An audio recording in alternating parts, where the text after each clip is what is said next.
تحياتي يا شباب. بالدرس الماضي فتنا على الفصل الأول وانتهينا من اليونت 1.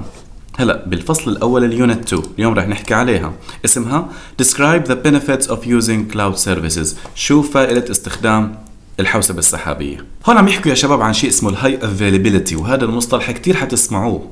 الهاي افيلابيلتي هي انه الخدمة تكون متاحة طول الوقت. الاب تايم اللي هو الوقت التشغيل ضل طول الوقت شغال.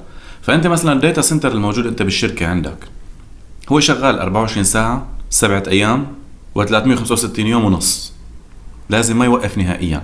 ولما بيوقف شو بيكون السبب؟ بيكون اما في عندي مشكلة بالهاردوير، او بيكون في عندي مشكلة بالباور، او بيكون في عندي صيانة. فزمن الايقاف هذا هو اسمه انه داون تايم. تمام؟ فالهاي افيلابيلتي بتقلك انه انت السيرفيس تبعتك حتضل شغالة. طيب شو يعني SLA؟ SLA يا شباب هو Service Level Agreement، وهذا المصطلح كتير مهم. مايكروسوفت عم تقلك، عم تعرض خدماتها عليك وتقلك انه يا ابو الشباب نحن عنا داتا سنتر، اتفضل استأجر من عنا. طب انا على اي اساس بدي ريجي لعندكم وادفع فلوس واستأجر من عندكم؟ شو اللي بيضمن لي انه انتم ناس موثوقين؟ بتيجي مايكروسوفت بتقول له نحن عنا شيء اسمه Service Level Agreement، يعني اتفاقية الخدمة بيناتنا، او في شيء اسمه السيرفيس جارنتي. السيرفيس جارنتي اللي هي ضمان الخدمة. مايكروسوفت بتقلك اذا انت اخذت من عنا داتا سنتر فنحن حنعطيك اب تايم خلال هالسنة كلها، ما حيصير في عنا اي داون، وبالتالي حنعطيك شيء اسمه الهاي افيلابيلتي. لكن الهاي افيلابيلتي بتعتمد على كتير امور. يعني انت بدك يانا نحط لك الداتا تبعك على سيرفر واحد، ولا بدك على سيرفرين، ولا بدك نحط لك اياهم باكثر من دولة، ولا بدك نحط لك اياهم باكثر من قارة. فالهاي افيلابيلتي هنا عم يعطوك هاي الجارنتي، عم يعطوك هاي السيرفيس، لكن بالمقابل هاي إلها كوست. لكن اذا مايكروسوفت قالت لك انا حاعطيك هاي افيلابيلتي SLA الفلاني على هذا السيرفيس، وما وفت بوعدها، وبالتالي هي حتدفع غرامة، او بمعنى هي حتعمل ديسكاونت، حتخصم لك 10% او 20% او 30% من الكوست اللي هي حاطته. فمثل مش شايفين مثلا هذا الكوست هو هذا اسمه SLA 5 تسعات مثلا، 4 تسعات، 3 تسعات. هي كل SLA منهم وإله شروط.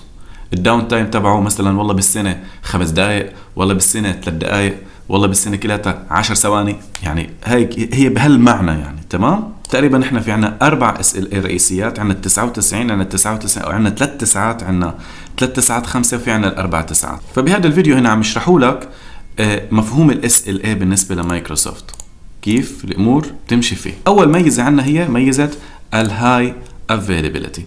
طيب شو الميزة الثانية للكلاود؟ الميزة الثانية للكلاود اسمها سكيلابيلتي. سكيلابيلتي يعني التوسع. خلينا دائما نضرب نفس المثال. عندك انت سيرفرات بتخدم على 100 موظف، وفجأة صار في توسع عندك، صار في 400 موظف. فمايكروسوفت بتعطيك الاوبشن انه انت تعمل سكيلابيلتي، توسع.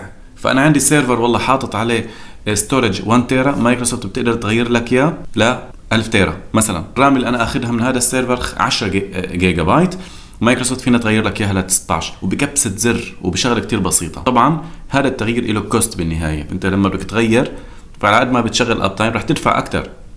لكن كمان ميزة مايكروسوفت كمان فيها ميزة حلوة. لنفرض انت اخذ سيرفيس باس، اخذ من عندهم استضافة وحاطط الويب ابليكيشن تبعك او حاطط الموقع وات ايفر، فجأة صار في كتير لود عليه. انت اخذ والله فيرتشوال ماشين الرام اللي عليها 4 جيجا، لكن فجأة لسبب ما صار في لود كتير على الويب سايت تبعك، صارت الناس كتير تفوت عليه مشان تشوفه، صار في ترافيك زيادة. فال4 جيجا ما عاد تكفت، صار الويب سايت يعني شبه رح يصير داون. فمايكروسوفت من حالها وبشكل اوتوماتيكي بتعمل شيء اسمه سكيل، بتوسع ل10 جيجا مثلا على ما تخف الترافيك على الويب سايت، بعدين بترجعها ل4. فهي بسموها الاوتو سكيل. هاي ميزة الكلاود بشكل عام. فمايكروسوفت عندها شيء اسمه الاوتوماتيك سكيلابيلتي او الاوتو سكيل. عندي مصطلحات مثل vertical and horizontal، vertical scaling and horizontal scaling. شو يعني؟ نفتح الرسم. قال vertical scaling يعني هو التوسع العمودي. شو يعني التوسع العمودي؟ نفس المثال حكيت لك عليه. كمبيوترك عليه رام مثلا 4 جي بي، هذا هو السيرفر اللي انت اخذه من مايكروسوفت، صار في لود كتير على الويب سايت، وبالتالي هي بتعمل شيء اسمه سكيل اب. سكيل اب يعني توسع عمودي، بمعنى انه بتزود لك الرامات. كانت 4 فصارت 8، كانت 8 صارت 16. مثلا الاستورج عندك كان مثلا 1 جيجا بايت، حيصير مثلا 2 جيجا بايت. هذا اسمه سكيل اب او فيرتيكال سكيلينج. اما الهوريزونتال سكيلينج او ما يسمى بالسكيل اوت. شو يعني سكيل اوت؟ سكيل اوت يا شباب انه تمدد افقي. يعني انا هذا هو السيرفر تبعي، لسبب ما حسيت انه هاي الفيرتشوال ماشين او هذا السيرفر بدي يكون اكثر هاي افيلابيلتي للناس، بدي يكون متاح اكثر، او بدي مثلا والله انا عندي دومين كنترولر هون وبدي اعمل دومين كنترولر تاني اديشنال، فباخذ سيرفر تاني بوصلهم مع بعض، فهذا بصير اسمه سكيل اوت.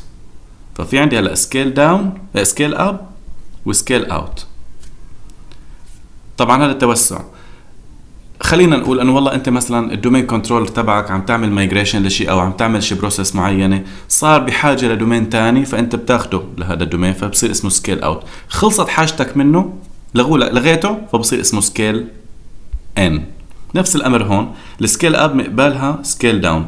لنفرض انه خلص الترافيك على الويب سايت تبعك، ف 16 بترجع للأربعة. هذا هو مفهوم السكيلابيلتي. فالسكيلابيلتي هي التوسع، في منها توسع عمودي، في منها توسع افقي. مثل ما شايفين هون عم بحكي لك انه انت ممكن تسوي بالفيرتيكال اللي هو العمودي، فيك تعمل زياده على السي بي يوز، على الرام اللي هي الفيرتشوال ماشين تبعتك. حكينا ان انت بتصممها بنفسك، يعني بتحط المواصفات اللي بدك اياها. فانا حاطط والله معالج 4 سي بي يوز، فيني احطه 8 سي بي يوز. حاطط رام 4، فيني ازودها. طبعا بغض النظر انه انت كمان فيك تعمل بايدك، مايكروسوفت نفسها بتزود لك في حال صار في لود على او في ترافيك على الويب سايت. هذا هو الهوريزونتال سكيلينج اللي مثل ما حكينا سكيلينج ان وسكيلينج اوت. هلا في عندك ميزه ثالثه اللي هي اسمها الريلايبيليتي. هي الوثوقيه. انت شخص ريلابل، يعني شخص موثوق، بمعنى انه مايكروسوفت نفسها لما عرضت عليك خدمه الداتا سنتر فهي عم تحكي عن حالها انه انا شخص موثوق. انا لو شو ما صار بالداتا تبعك، لو شو ما صار بالسيستمز تبعتك، فانا عندي القدره اني اعمل لك ريكفر لاي شيء، ريكفر للداتا، ريكفر للسيرفيس، ريكفر لاي شيء بخص شركتك. فانا شخص موثوق، فيك توثق فيه. فهنا على اساس بتقلك مايكروسوفت انا عندي عنصر الريلابيليتي، وفيني اني اعمل ريكفر لاي فيلر ممكن يصير. الرابعه اسمها البريدكتابيليتي. البريدكتابيليتي يا شباب هون امكانيه التنبؤ. مايكروسوفت في عندها بالاجور عندها بورتال، عندها داشبوردز فيها مثلا الاجور مونيتور، الاجور هيلث تشيك. هدول بيعطوك ريبورتات، تقارير يوميه انه والله انت البرفورمانس تبعك كذا، انت اذا بتشتغل والله هالماشين بتشغلها لمدة يوم كامل فحتكلف بعد بسنة هالمبلغ. الانفراستراكشر تبعتك إذا نقصتها حتعمل سيفنج للفلوس اللي معك، إذا زودتها فأنت بخود هاي الخطة بتناسبك أكتر. فمايكروسوفت هي مو بس أنه بس عم تعطيك الأوبشن، هي عم تعطيك تحليل كامل للمستقبل وللحاضر، أنه شو الأنسب بالنسبة لك كشغل. وبنفس الوقت بالكلاود كمان في ميزة هي البرفورمانس. أنت عم تستأجر you pay as you go، يعني أنت عم تدفع لقد استخدامك، وبالتالي كل ما كانت الانفراستراكشر تبعت مواصفاتها كبيره فانت حتحصل على اداء اعلى. ومثل ما حكينا مايكروسوفت هي متكفله بموضوع المينتيننس وموضوع الصيانه والكونفيجريشن اللي بالانفراستراكشر، فبالتالي البرفورمانس عم يكون عندك عالي. تمام. بالنسبه للكوست فانت كمان الميزه الكوست هي ميزه انه توفير الفلوس. انت لما اخذت الكلاود حكينا انه الاكسبندتشر الكابكس صارت اوبكس، اختفت الكابكس عندك، اختفت نهائيا. انت ما عاد تدفع دفعات مقدمه لاي شيء، ما عاد تدفع بايدك لشيء تاني، صارت كلها عباره عن اجور، ان كان رواتب الموظفين او فواتير لمايكروسوفت باخر السنه. هذا هو الكوست، انت عم تعمل كوست. في عندك هاي الميزه اللي اسمها توتال كوست اوف اونرشيب او بسموها التي سي او. هاي مثلا شركه عندها اون بريمس انفايرومنت وقررت فجأة أنا بدها تشيل كل شيء وتروح على الكلاود، أو أن هي بدها تعمل سكيل على الهايبر انفايرومنت. فهي التول بتقدم لك اياها مايكروسوفت. هي بتقدر تعمل لك حساب كامل انه انت قديش الكوست بكلفك حتى تطلع كلاود.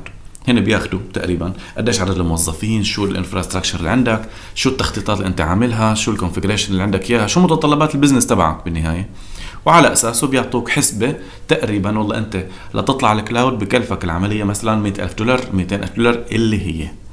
وكمان في عندي شيء اسمه البرايسنج كالكوليتر. هي عباره عن شيء ضمن المايكروسوفت اجور بالكلاود موجوده. والله انا بدي استاجر فيرتشوال ماشين، بتفوت بتصممها، بتحط لها مثلا سي بي يو معينه، ستورج معين، رام معين، وبالتالي البرايسنج كالكوليتر بيعطيك حسبه بسيطه انه هي والله بتكلفك هالرقم الفلاني. فانت هون كمان بالمستقبل حتركز على هدول التنتين بالنسبه benefits of security and governance in the cloud. السكيورتي والgovernance اللي هي السكيورتي يعني الامان كما بتعرفوا، الgovernance هي الحوكمه. الحوكمه كيف؟